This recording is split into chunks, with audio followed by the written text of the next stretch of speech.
Bonjour à tous, on se retrouve pour une nouvelle vidéo. Aujourd'hui, on va parler de la fermentation alcoolique et ensuite on va parler aussi des remontages, donc le fait d'arroser le chapeau de marc en haut de la cuve. Donc je vais vous montrer ça après.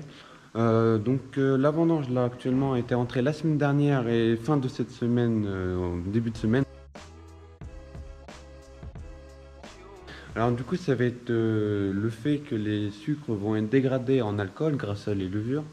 Pour vous donner un ordre d'idée, pour faire 1% d'alcool dans un litre de volume de mou, il faut 17 grammes par litre pour 1 degré. Alors les levures qui vont transformer le sucre pour les dégrader en alcool se situent dans le raisin avant de l'avoir récolté. Après, nous, on peut rajouter des levures pour démarrer la fermentation alcoolique le plus tôt possible. Donc dès que c'est rentré, on peut mettre des levures pour que ça reparte en fermentation assez rapidement. Donc voilà, mais sinon les levures elles sont directement dans le raisin. Pour qu'une fermentation alcoolique se passe bien, il faut que la température de la cuve se situe entre 20 et 25 degrés maximum pour une fermentation dans de bonnes conditions. Après, ce qu'on peut rajouter aussi pour les levures, c'est de l'azote et de l'air, tout simplement. Alors en ajoutant de l'azote, on va favoriser que les levures puissent dégrader davantage de sucre. Elles seront plus efficaces en leur donnant de l'azote. Et l'air, du coup, va permettre tout simplement que les levures puissent prendre les sucres plus facilement. Alors du coup, pour savoir si une fermentation alcoolique a démarré ou non, on va prendre les densités tous les jours. Par exemple, sur cette cuve-là, on va avoir du coup les densités de chaque jour. Donc là, on va être du 29 septembre au 4 octobre. Voilà. Alors quand on l'a rentrée, la cuve, elle devait être à 1095. Donc là, elle n'avait pas commencé à fermenter. Et du coup, elle a commencé le 30 septembre à fermenter. Donc là, elle perd 6 points et après presque 10 points. Là, on est sur une bonne fermentation. Elle perd presque 10 points encore après. Donc ce qui est correct et c'est ce qu'on recherche. De perdre 10 points, c'est bien. C'est la moyenne, c'est correct.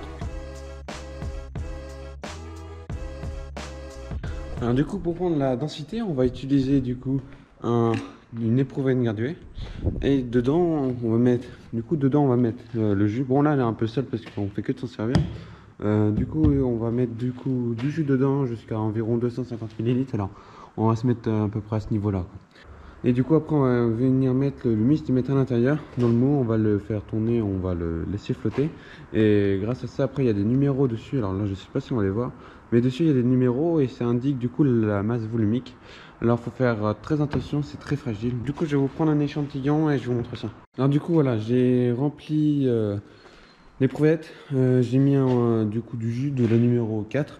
Donc, on devrait être en 1055, entre 1055 et 1060. Du coup, je vais le mettre dedans. Et du coup, on le laisse flotter, on tourne pour éviter qu'il colle sur les parois. Du coup, je sais pas si on va le voir à la caméra. Mais du coup, on est à 1050. Alors, je sais pas vraiment si on le voit, mais on est à 1056. Alors, du coup, c'est comme ça qu'on procède tous les matins. On fait ça, on prend les densités de toutes les cuves, hein, tous en même temps, de cette manière. Alors, comme je le disais tout à l'heure, du coup, après, on va venir inscrire du coup la densité sur les cuves. Alors, nous, on l'écrit sur les cuves. On peut l'écrire dans un carnet avec les numéros des cuves. Voilà, c'est comme ça qu'on va suivre la fermentation alcoolique en prenant la densité tous les jours. Si par exemple une fermentation se stoppe ou s'arrête, la densité va rester la même pendant plusieurs jours.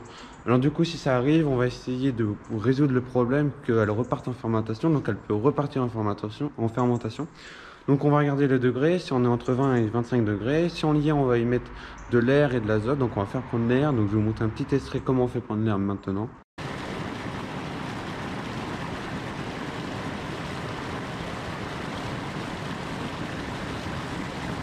Donc voilà, donc c'est comme ça on fait prendre l'air par chez nous. Du coup, la fermentation alcoolique va aussi libérer du coup de la chaleur et aussi du CO2.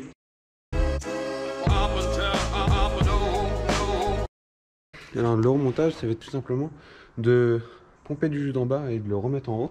Du coup, de le mettre sur le chapeau de marc. Et en le mettant sur le chapeau de marc, ce qu'on va faire, c'est qu'on va venir extraire les arômes, les tanins et la couleur qui se situe dans la pulpe. Ça se passe pendant la fermentation alcoolique, donc on doit jongler sur les deux, on doit être capable de gérer en même temps les deux.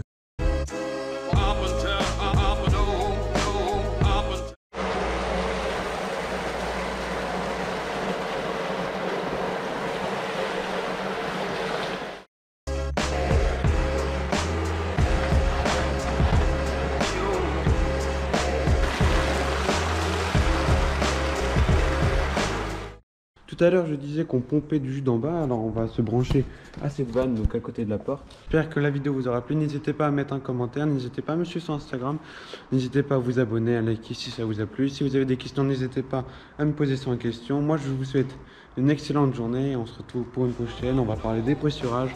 À la prochaine.